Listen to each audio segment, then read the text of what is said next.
On another exciting episode of the Animation Deliberation Podcast, our adventures of Season 1 have concluded as we talk about Season 1, Episode 10 of My Adventures with Superman. We got lots of thoughts, and so do our listeners. We're going to get to that right after these ads we have no control over. Sing along if you know the words. A 1, 2, 3, it's time for Animation Deliberation. A conversation and a celebration of our favorite action animated series. Yeah. Yeah, welcome back to another episode of Animation Deliberation, the podcast where we take action, animation, and cartoons seriously, but not too seriously. We're your hosts. I'm Zuhair Ali. And my name is J Scotty St. Clair. And despite being a zombie today, J Scotty's vocals always boost me up. So I'm amped. This has been a great episode. It's been a great show, a great season. How are you feeling about this finale?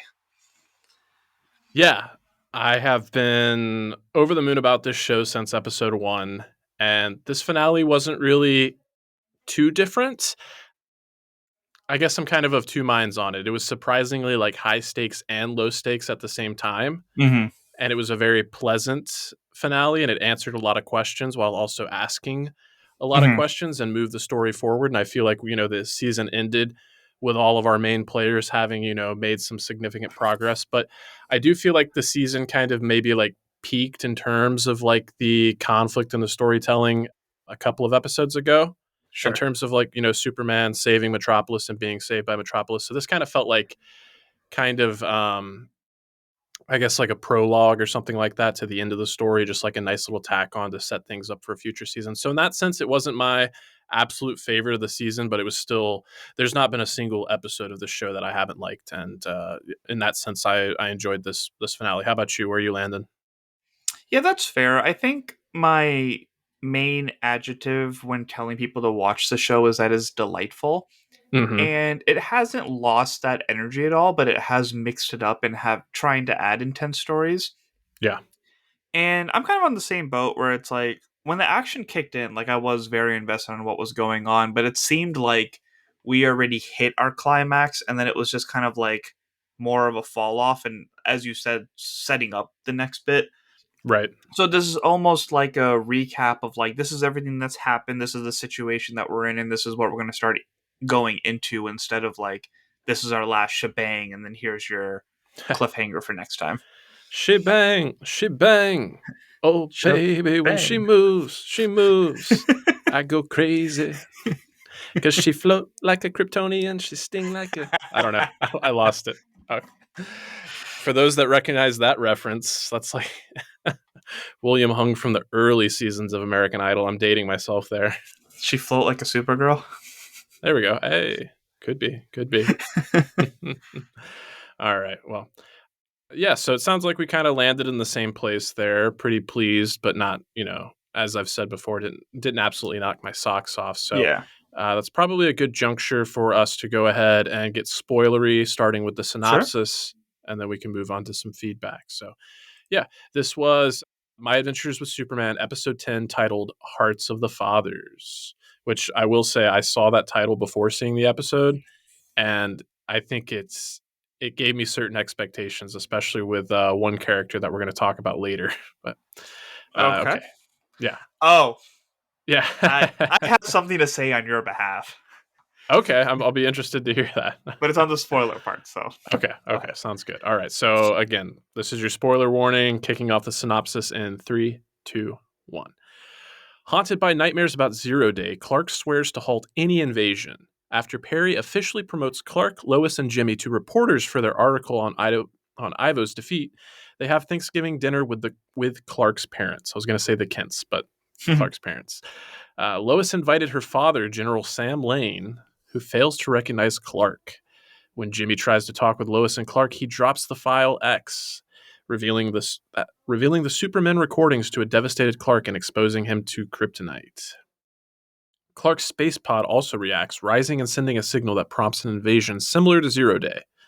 While Superman and Sam battle the invaders, Jimmy deduces that the crystal also hurts them being the invaders, to which a weakened Superman takes the crystal to destroy the mothership, halting the invasion as the hologram of his father helps him return to Earth. Sam prepares to kill Superman, but Lois pleads for his life and reminds her father that Superman just saved them, causing Sam to leave. At dinner, Jimmy reveals he sold his Flamebird channel to the Daily Planet, becoming a millionaire. Across the universe, Brainiac informs Nemesis Omega of the rebellious Earth, but an undeterred Nemesis vows that they will all kneel. All right, so the quick thoughts before I get into thoughts. You called Sure. it. I screamed that when that reveal came out about Lois and Death because, like I Yeah, said, I'm just in zombie mode right now, so I wasn't even thinking about it. And the door opened up, sure. and I was like, "Scoot's called it! Scoot's called it!" So that definitely gave me a lot of life. Yeah, yeah, And yeah. then I shifted into how does a newspaper have $5 million to give for a channel right now? Hey, right. Like that definitely gave me a little bit of a giggle. Like I don't know where you Yeah, found the $5 million, but clearly you're finding sources to get those numbers up. yeah, And yeah. I guess the social media plunge is the way to do it. Apparently, apparently, Perry has been playing second fiddle to. I'm forgetting the Gotham Vicky Vale. He's been playing second Vicky. fiddle to Vicky Vale for many years, but apparently the Daily Planet is doing all right if it's got that expenditure, that kind of budget. But Yeah, right. or it just goes to show the absolute fervor there is for Superman news. Because I remember a couple episodes ago, Jimmy was like, "Oh, 1 million followers, 1 million more followers." It's like, okay, buddy, keep doing what you're doing as long as these subscribers keep coming in or these followers. But yeah, I Help us you know, get that many followers, people. yeah, right, yeah. Let's We're replicate talking Superman. flame. Yeah, let's replicate Flamebird's success here. It's a grassroots campaign starting right here, right now. But yes, talking about Jimmy, I do feel like compared to some of the other episodes of the season, I felt like this one was a little bit lighter on the humor, but all the humor was pretty much Hmm. relegated to Jimmy. I love that scene when he first arrived at the house and like everyone was like using them as like him as like the emotional support person, Yeah. just like everyone dragging him from room to room, like Jimmy, Jimmy, I need this. Jimmy, I need this. Even the Kents, like Ma Kent was like, I can't stand Lois's father. And then the one that really got me was with Jonathan Kent when he had been talking about this turkey the whole time, and he brings Jimmy over and he's like, Jimmy, I got to be honest with you, the turkey is not getting up to temp. And of all the drama and all the stakes of this episode, I love that was like his thrust in this episode was just taking care of the turkey, like many patriarchs and families. I imagine on Thanksgiving that is their sole purpose and responsibility on that day. Yeah, the way he was sitting with his legs crossed like a monk, just sitting and observing, just like watching the progression of the turkey in the oven was Yeah. so cute. And Yes, then, yes, and then yes. it's like we know that he's like the forgiving one, but like when the argument was going on in the background, he was like, "What am I supposed to do?" I was like, "Oh, just forgive him. That's what we always do." Now I'm worried about the turkey. Oh yeah, when It Clark was was like, such a throwaway line. yeah, I remember what you're talking about. Clark was like, "Yeah, what do I do if there's someone that like really hates me?" And then I think Ma was like, "Clark, you can't hate your boyfriend, your girlfriend's father." And it's like, "Well, what would you do?" And Jonathan's response was, "Well, I would make him my friend." Like, oh, it's just that simple. It's like, oh shucks, you good old simple town folk. I love your optimism, but in terms of the reveals we got in this episode, I was kind of similar to you. I feel like it became increasingly obvious as we got towards the end of the season, but it was validating to see that my prediction came true. It was nice Yeah. to know that they didn't bait and switch us or anything like that. Yeah, and I guess apart from that, uh, I mean, I don't want to like gloss over the events of the episode per se, but I really feel like the end, like that was the big revelations there. Like, I know we got some listener feedback that's going to address it as well, but I remember we talked about the possibility of like Zod being involved with the 0 day invasion, and with that line of dialogue at the end, like they will kneel. Like we all, that's basically saying how do you tell me it's Zod without saying it's Zod? You use the word Hmm. kneel, and then we all know. So Yeah, I know I mentioned Zod a lot in past episodes, but now I'm wondering where and how the Brainiac connection is.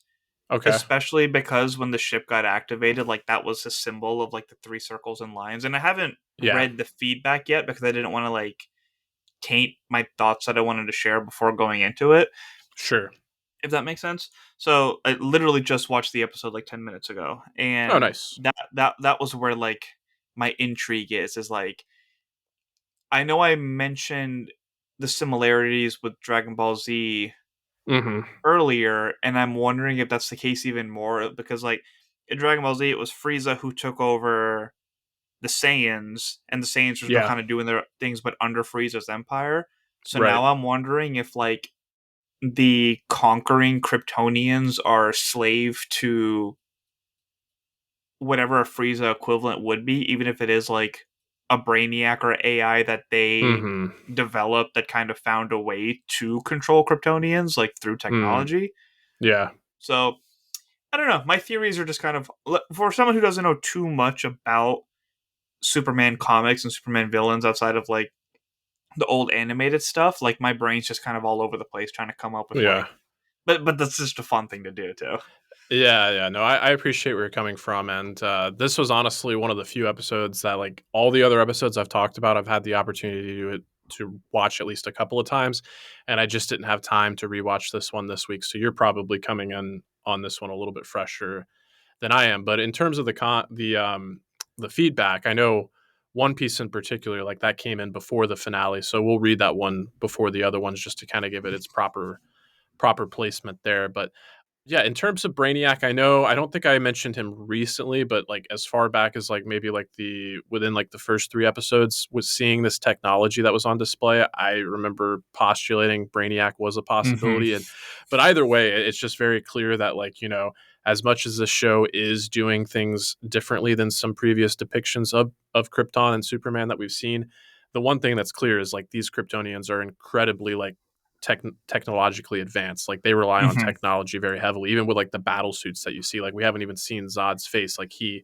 kind of looks like a cyborg kind of like character from what we've seen so far. But the route that I'm thinking, I like the analogy that you brought up comparing like Brainiac potentially to Frieza or something like that, because we've definitely seen Brainiac, like Injustice comes to mind, where he basically takes over and enslaves like certain cultures to kind of like preserve them in his collection of knowledge there. But with the Kryptonians like kind of like focusing so heavily on technology in this one, I'm kind of leaning more towards like I got more of a subservience relationship for Brainiac to Zod. So I'm thinking that maybe Brainiac is actually a Kryptonian creation, which I think you kind of alluded to as well. Maybe Mm-hmm. he's, not full on Ultron where he's like become aware and rebelled or betrayed, but I wouldn't be surprised if we saw like warring factions of Krypton and one who like they placed all their hopes and dreams and aspirations into weapon based technology, and maybe Brainiac was kind of born of that and guided their future forward. Oh, see, I'm actually thinking it is like what if Ultron? Okay. Like he fully took over and now he like rules Kryptonians type of thing. That could totally be a possibility as well. I'm not ruling that out. Yeah. Very well could be. Yeah. Intrigue.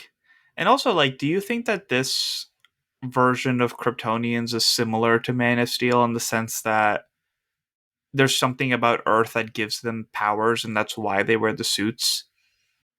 Or maybe Hmm. something about Yellow Sun or I think we've seen the yellow sun demonstrated, if I'm not mistaken. Yes, like have we? Because I guess I was thinking back. Oh yeah, it was the episode with the brain and Monsieur Malat, because he was in that Hmm. facility that was blocking out the rays of the yellow sun. Therefore, he wasn't as powerful. So that was kind of our first instance of that. In terms of the Okay. suits, that's a good question. I'm not sure. It could be something like Man of Steel, where I think if I'm correct me if I'm wrong, but I think that their suits also kind of like help them tune out some of like the input they were getting, because their senses and their ability to see like a full spectrum is so intense when they first, if they're not Hmm. acclimated to Earth, it's overwhelming. Could be something like that. Yeah, because Zod basically passed out, and that's when they had to retreat because his helmet cracked, so he started being able to hear Oh, like right. everybody. Yeah, yeah, yeah. Yeah, you could be onto something there.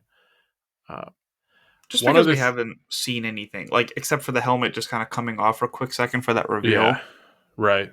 And all of this, like, if the theory is correct that Brainiac is what's taking over right now, that could. I mean, he called him a rebel too, right? You Like would know better than Jor-El I could. would. I think Jor-El could be the rebel that Brainiac is referring to, Could be. and instead of Jor-El being a part of conquering Earth, he was actually trying to stop the conquering nature of the people. Okay. Like instead of like maybe Krypton's just trying to find a new home because the story is typically like Krypton, gets destroyed. Right. So Yeah, it's usually maybe like like yeah, maybe that's why they were trying to conquer, like to try to find a new place. But Jor-El didn't like the method, so a lot of speculation. I like it. yeah. It's fun. Yeah, you bring up some interesting points and I so let's tackle Jarrell first. Like I did find myself like so I remember talking earlier on in the episode, like I thought it was entirely possible that we might see a different depiction of Jor-El where Jor-El could actually be a bad guy because obviously we have Lois dealing with, a father that does some things that she doesn't approve of, and kind Hmm. of they're at odds for lack of a better term there. So I thought we might see that parallel with Superman and Jor-El. But I after this episode, I do think that's one of the things that like I really appreciated as far as takeaways from this episode is it became pretty clear to me that Jor-El is actually heroic and cares about his son and wants to protect his son and is not an evil Kryptonian for lack of a better way of describing that. So, Hmm. but you talking about like the end of Krypton, so like that is always part of the story, like whether it's like they mine their core to the point where it implodes or for some other reason. I'm getting the impression with this one, and it may or may not be connected to Brainiac and the development of that technology, but the kryptonite, the way we see it behave in this world and the way that Jor-El reacts to the kryptonite, like he calls it like, oh, the green poison, like he's familiar with it. And the fact that like the way Clark reacts to it with like the green crystalline like shards actually like, appearing on his skin and even like the Kryptonian robots, like they react kind of the same way. It just makes me wonder what is the origin of kryptonite in this one, and did kryptonite take over their planet, and that's why they have to wear those suits, and that's why they all escaped. Mm. Someone just like landed a kryptonite nuke in there. Something like that. Yeah, I wouldn't be surprised. Hmm. Yeah, maybe it was Sod's faction. That's why they have that whole get up. Interesting. Yeah, ripe, ripe for mining and pardon the pun there. That wasn't even intended, but ripe for the mining in season 2. I think. Yeah, What? I don't know if I have too much more. I was just Okay. Well, really we happy can. with the season. Yeah, glad to hear it. I'm right there with you. I guess one last thing I want to touch on, and it's not of super significance before we move on to Ha, feedback, is super. yeah, right. That was not intentional at all. But I could not help but like make the comparison between Ma Kent and Izuku Midoriya's mother. Like they just have like the Oh, same energy to me. that's cute. I like Yeah, that. yeah. They're so concerned for their sons, and they see their sons. They do have these very altruistic sons that are generally like really good guys, but they just like they're my perfect little angel. I don't want anything Yeah. bad to ever happen to them. I love that. And the love that Mama Martha has for Lois too, that she was just so Oh yeah, proud of her and the yeah, writing and all that stuff, and just the gratefulness for like taking care of him because he was always scared he was gonna hurt somebody, and just that yeah. a little perspective in the way that she just like comes up behind him and gives him the kiss on the cheek and says that she'll help him was just so wholesome. Yeah, And that's why this show is described as delightful. Like you'll enjoy it for the nature of it is. Like you don't expect it to be like an action packed show. Don't even try to compare it to Young Justice because I think they are two very different genres. But oh sure, the energy of this show is just it's very nice. agreed. And I thought I had said everything I wanted to say, but you mentioned how Martha Kent treated Lois, and I maybe we haven't talked about Lois quite enough, but I did appreciate the fact that like even though Lois and Clark have declared their love for each other and whatnot, their first instinct is still to like hide things from each other. Mm-hmm. So she's hiding this like X file from him, and he's hiding the fact that her father's the general. And then it just like again like Jimmy, he's not going to take that abuse anymore. He's like, nope. Before I get dragged into any more drama, thank me for my emotional my emotional maturity. your your father is the general. Thank you. Like, let's just get out ahead of that, which I appreciate because this show really has been kind of like there have been secrets here and there, but for the most part, like again, I think the namesake of the show being My Adventures with Superman, this is finding out who Superman is, and like part of the character of Superman is, truth, justice, and we won't say the American way, but just the good way of being. Yeah, So yeah, the the fact ideal that American way. yeah, sure, the way any country ought to aspire to be. But yeah, just the fact that like they are reporters now, and Jimmy seems to be the only one that really has this handle on like making sure the truth absolutely gets out. So Yeah. they all have something to learn from each other. I like that. All right, let's. I guess before we do listener feedback, we have something to tell the listeners about. Yeah. Yeah, telling the listeners about how to stay hydrated. And the best way to do that is with Liquid IV. One stick of Liquid IV and 16 ounces of water hydrates you 2 times faster and more efficiently than water alone. I'm watching J Scotty take a swig as I'm reading that line.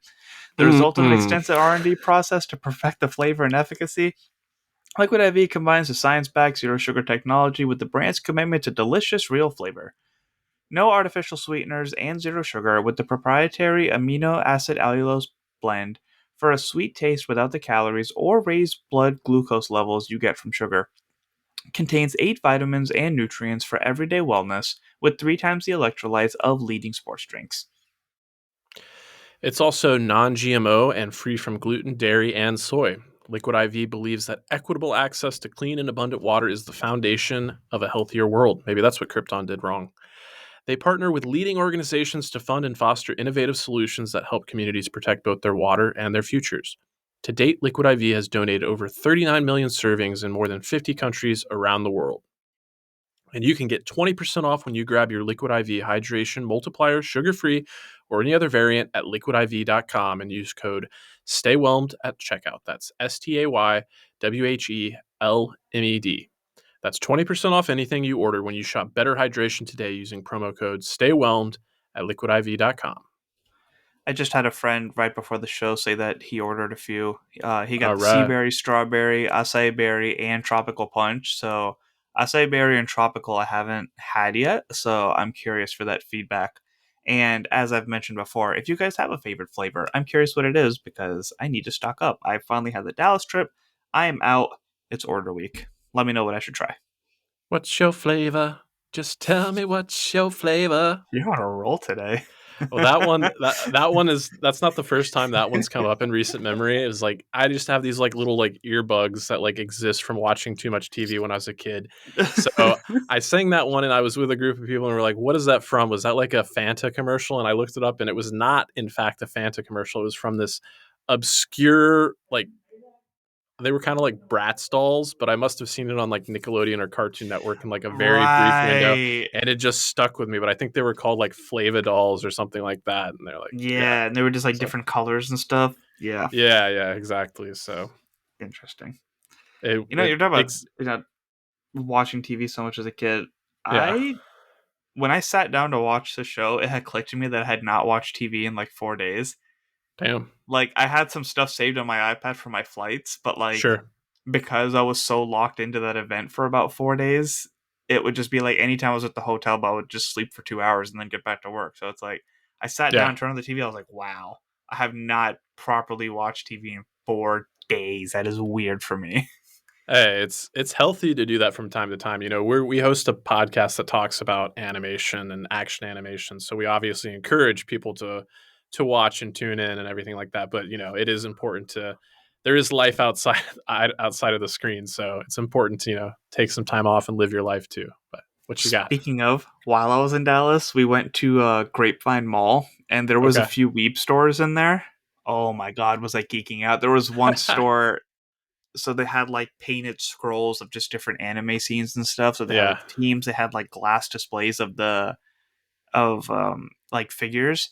But my yeah. favorite part was they actually had a wall that was just swords that were stacked up from different anime. So they had Ooh, Uzui swords like with the chains. They had Rengoku, Sword Art Online, a bunch nice. of Bleach ones, and I'm just sitting there like, ah. My dad's like, "What's this from? What's Just that from? Do you watch this wipe a one? Do you little watch this?" drool Like, what from is the this? And I'm corner just of your like, mouth. ah.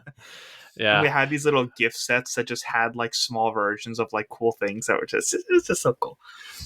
When we get you to come out here and visit the Bay Area, I'll have to take you to Japantown in San Francisco. They've Oh got some no, stores like that you would have a similar reaction to. that's gonna be dangerous, but I can't wait. Danger, danger. Enough from me. Let's hear from the people. Sure. All right. So we'll kick it off with some feedback. The first one, as I mentioned, I'll give the precursor that this person wrote in before the finale had aired. So whatever claims they make, take that into consideration. Who we All got right, so first? let's call it shots. Yeah. All right, so the first one we got from Fabian.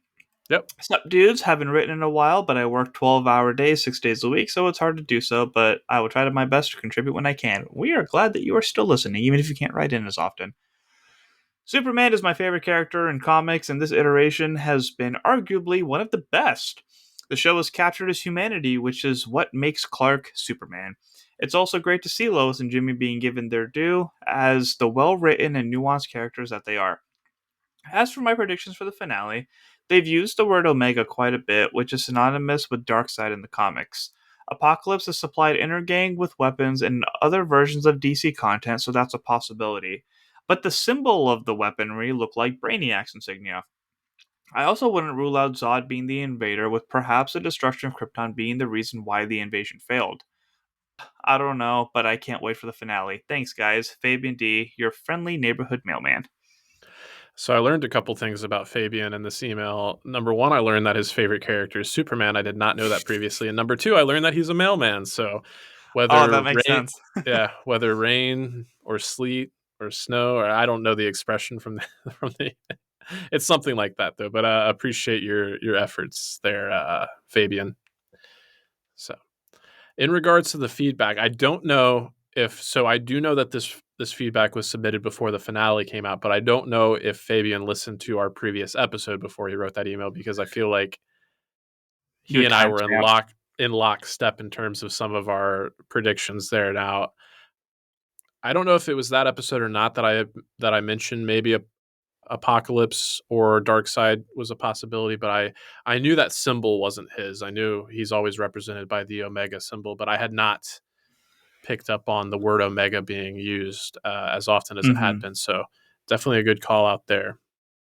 I won't even claim anything. I didn't think Darkseid or think anything Omega at all.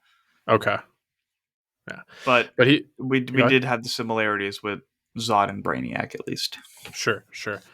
And he mentioned Intergang being supplied with apocalyptic technology in previous DC iterations, and the first one that came to mind for me was Young Justice. Injustice. Yep. Yeah, yeah. So good Yeah, because stuff. when that name came up, we were like, "Where have we heard Enter Game before?" And we had to like, Yeah. I know Oh, we that's had right. heard it, but we couldn't remember the members of it. Yeah, yeah, yeah, So it yeah. was one thing that just kind of like hopped in and out as the story needed. So Right. yeah, interesting connection. I I don't know how much I want to see Darkseid right now.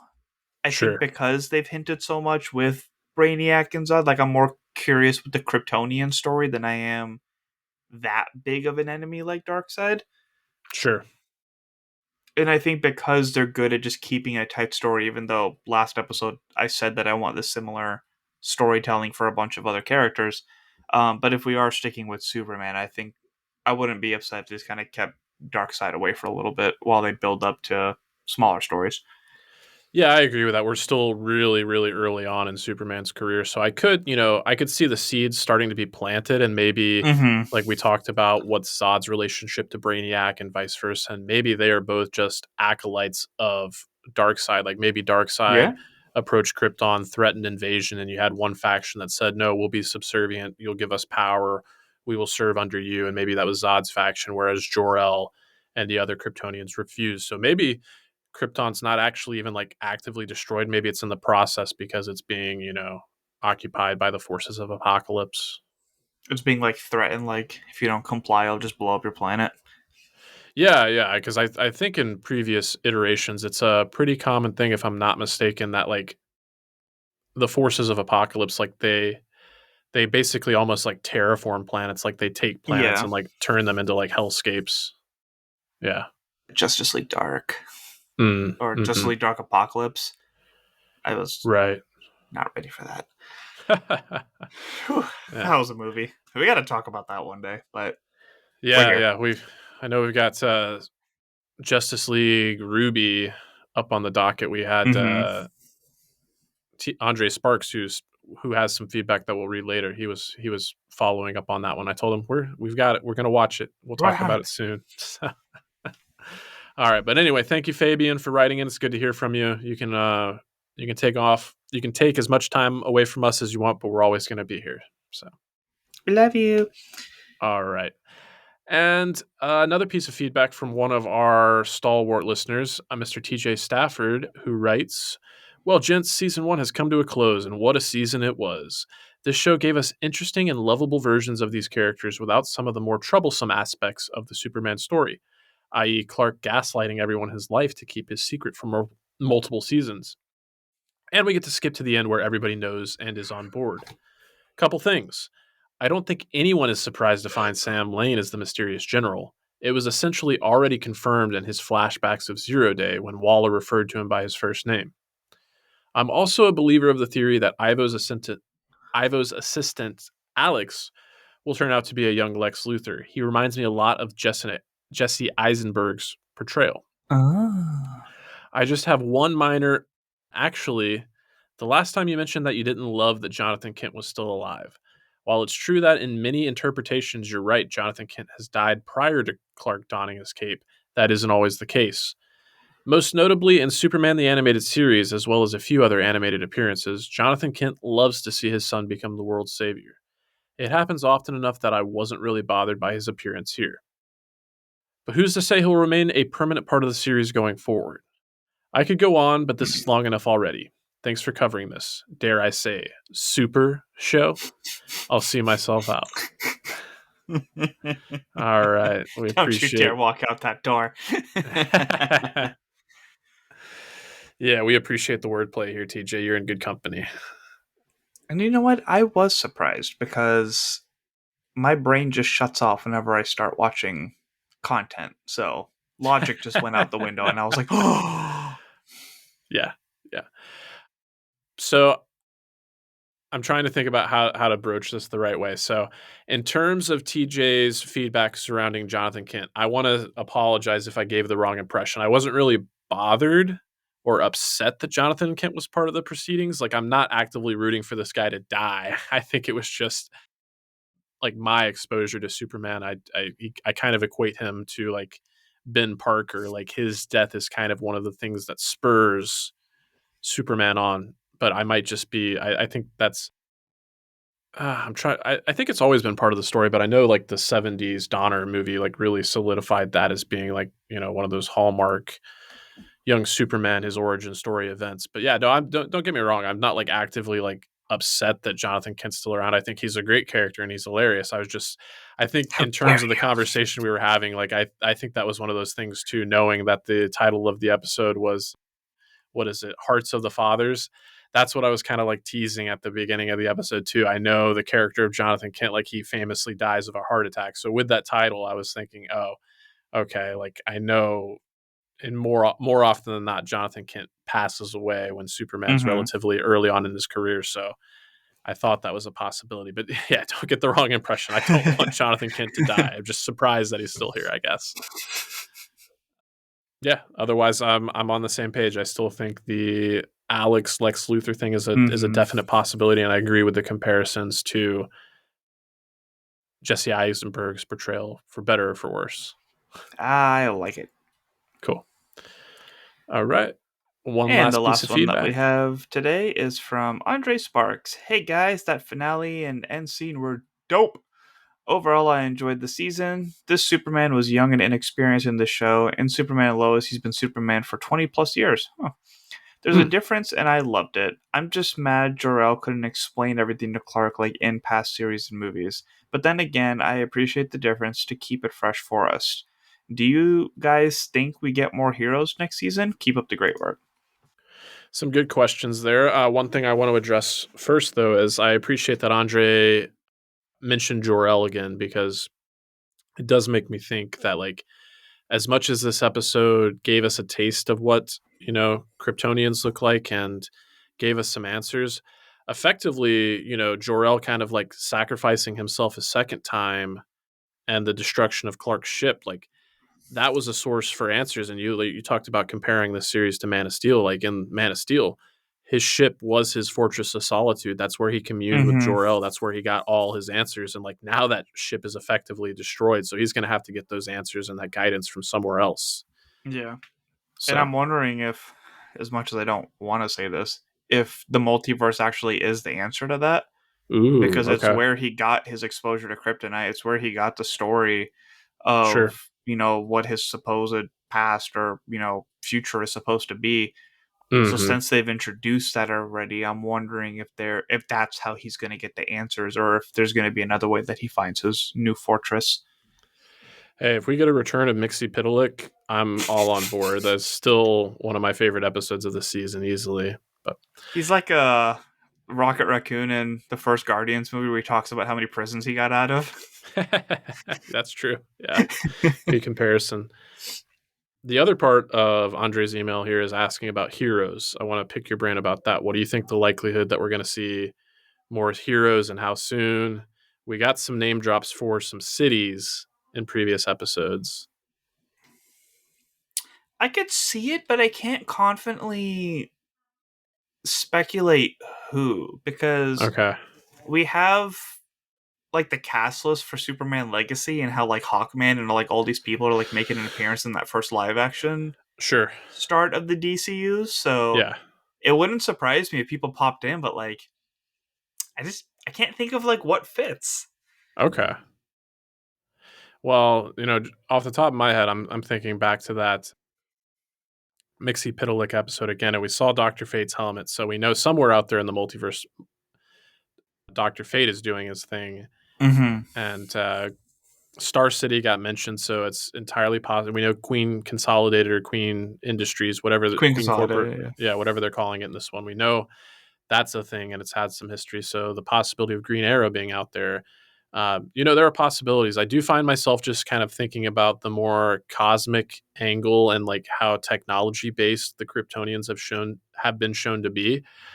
I'm kind of leaning towards like Green Lanterns, like we may, or just the Lantern Corps in general. Maybe we'll see somebody on that side of things sooner rather than later. But I hope, I hope they have some restraint. I hope they just don't say, hey, this show got really well received, had good viewership, people were down for it. Mm-hmm. Let's just explode into this whole universe. Like if down the road, if we get there, great, but I would like to have at least, one more season where things are, if somebody wants to make a guest appearance for like a 1-2 off episode arc, that's great, but I don't want to kind of see, for better or for worse with the Arrowverse, what kind of happened after season 2 with that show where it was like Yeah. like episodes started becoming backdoor pilots for other characters. Like I don't really need Mm-hmm. that at this point. Yeah. It took them like up until season 5 to finally recover from that, but it was cool Sure. just seeing Barry Allen like make his It appearance was in that. cool. Yeah. And I think I would like that for Hal Jordan, because I mentioned that as being like one of like a part of my wish list between Yeah. him and Barry Allen, just because the way that the show is written would be like very entertaining. Hmm. So to see Hal Jordan, or maybe even like his love interest, the Ferris Air lady, Oh, right. Yeah. if she was involved, like if she just has like a work trip in Metropolis for something Hmm. and just kind of like mentions that, there's a few things where it's like, put them in there, see how it works, take your time, develop a story. And like I said, like if we could, just out of selfishness, like if we could have this style of show for a bunch of heroes and then never interact with each other, I'd be fine with that. I don't need like a Sure. Justice League build up, but just to know that Yeah. there's other characters out there in this animation style with this type of storytelling, it would just be nice. Yeah. For sure. I'm with you.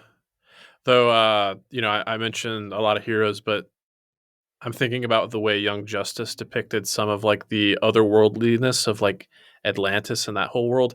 I would like to Hmm. see some of that depicted in like the way this show is drawn. I think they could do some really cool creature and character designs with like the anime influence for the like under the sea Yeah, creatures. Yeah, we can see drummer octopuses again.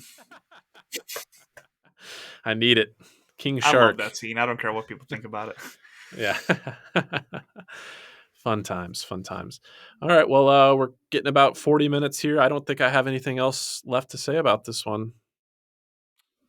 DC animation is, making its comeback right now. I like the direction that it's heading in. There's a lot of diversity with a lot of content, and I know Marvel's, does its thing with the live action, but you got to give DC love where it's deserved. Yeah. Normally we, as we're wrapping up towards the end, you mentioned Marvel, so normally I would put this at the top of an episode, but it's just coming to mind here right now. But we got a bunch of like Marvel series delays, including X-Men 97. We were supposed to get that this fall. That's been pushed to next year. But we did learn that What If Season 2 will be dropping in December on Christmas Day. So I feel kind of vindicated because I feel like it was just a couple episodes that I finally like backpedaled and said that like something to the effect like we do these like most anticipated for the year, and 2 years in a row I've put What If Season 2, and like it finally feels like I'm like validated right at towards the end here. It's like, yeah, they snuck it in at December. We didn't know it was coming, but it's coming. Yeah, I called Saturday about that for fantasy. I was like, I'm so happy I'm not playing this year because I'm sure that throws a wrench into everyone's draft. Oh yeah, no, I know I haven't looked at my score in a long time, but I'm pretty sure the Agatha series getting pushed back like kind of destroys any chances I had. Oh yeah, I'm pretty sure. I yeah. have to go back and look, but Yeah, we had some people write in. It's like, what are you guys going to do for the writer's block? And I was like, that's exactly the fun of the game. It's the same as COVID. Like, things get rescheduled and things get rewritten and yada yada. And you never know just what like you're football, going you to don't know get. where injuries are going to happen. You don't know when cancellations are going to happen. So good That's, luck. that's right. May the odds be ever in your favor. Mm-hmm. All right. Buddy, do you have anything going on that you want to let the listeners know about? 323 with Reed Murphy is doing its NFL coverage again. We're going to have an episode I'm sure going to record soon about our predictions for who we think are going to be division champs and potential Super Bowl champs. Mm-hmm. I will be hopping on Peeves Gap Fest as being the person who watched the movies and never read the books to kind of give my perspective now that I'm finally reading the books. And Jujutsu Kaisen has continued its coverage, so Andrew and I will be doing a double decker this week, talking about episodes 1 and 2 of the Shibuya Incident arc. And yeah, me being in zombie mode apparently does not stop me from podcasting, so bring it on. Right on. We're glad to have you here, whether you're desiring to consume brains or not. We'll take it. Yeah, I just want to remind the listeners of a few things we still have in the works. So I am still watching Futurama. Look forward to like once the season has come to a close, the Futurama revival on Hulu. I'll do some kind of reaction to that. Also, if you take a look a couple episodes back on this feed, I was joined by Jay Sisson from Commute the Podcast and Multiverse News to do an episode on Solar Opposites, the series as a whole, as well as the 4th season. So check that out. Give that some love. And then Harley Quinn season 4, we're still knocking that out a few episodes at a time. So, keep tuning in for that. And appreciate all the support. Give us a rating, review, share us with your friends, and keep tuning in. That's TOONIN. And as always, stay whelmed and don't eat brains. Thank you for listening to the Animation Deliberation Podcast, a proud member of the Stranded Panda Network. If you would like to contact us, you can email animationdeliberationpodcast@gmail.com or follow us on Twitter @animationdelib1. For this and other great shows, you can visit strandedpanda.com or join the great community that is the Stranded Panda Chat Facebook group at facebook.com/groups/svchat. Tune in next time, and remember, stay whelmed.